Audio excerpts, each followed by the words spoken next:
जब रिजल्ट आ जाएगा उसी के बाद मैं कुछ बोलूँगा। इंडिया जो हाँ हाँ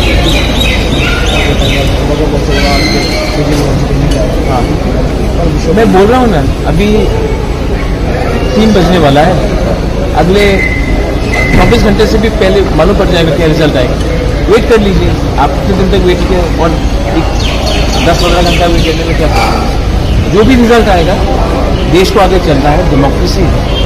और मैं सबको विश करता हूँ, हमारे ओपोनेंट्स को भी विश करता हूँ, हमारे सहयोगी दल को भी विश करता हूँ कि जो भी हो, त्रिपुरा में रिजल्ट जो भी हो, वायलेंस नहीं होना चाहिए, क्योंकि भाई भाई को नहीं मानना चाहिए पॉलिटिक्स के नाम। बस यही मेरी बात है। कल हम लोग सब जानते हैं कि रिज़ल्ट आएगा और हम लोग जीत रहे हैं, लेकिन एक इम्पॉर्टेंट मैसेज है जो मैं आपको देना चाहता हूँ। हार जीत डेमोक्रेसी में होता है। कल हम जीत रहे हैं, एक समय हम हारे भी हैं, लेकिन जीतने के बाद भाई को भाई से लड़ना नहीं है, तिपरासा को तिपरासा से लड़ना नहीं है। वो सीपीएम में हो, कांग्रेस में हो, कोई भी हो।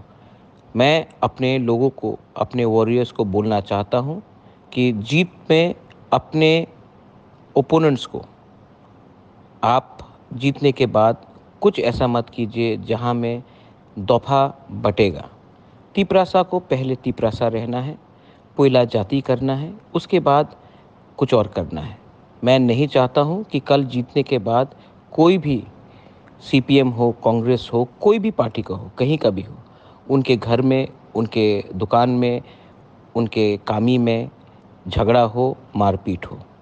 तिपरासा को अगर कुछ लेना है, जीतना है, गवर्नमेंट ऑफ इंडिया से कुछ लेना है, तो ये मौथा बीजेपी, कांग्रेस, सीपीएम करके हमें नहीं मिलेगा। हमें तिपरासा को एक संग होकर हमें आगे बढ़ना है। और अगर कल झगड़ा हुआ, वायलेंस हुआ, तो तिपरासा दफ़ा कमज़ोर होगा। इलेक्शन तो ख़त्म हो गया है, लेकिन अगर दफ़ा कमज़ोर होता है तो उसको एक होने के लिए बहुत टाइम लगता है। Bobagra loves everyone. He loves Tiprasa people. So I appeal to all, do not indulge in any activity. ऐसा कुछ मत करो जहाँ से तिपरासा का नाम दफा बढ़ जाए और कमज़ोर हो जाए। This is Bobagra sending message to all my warriors, to all my Tiprasas. I love you. God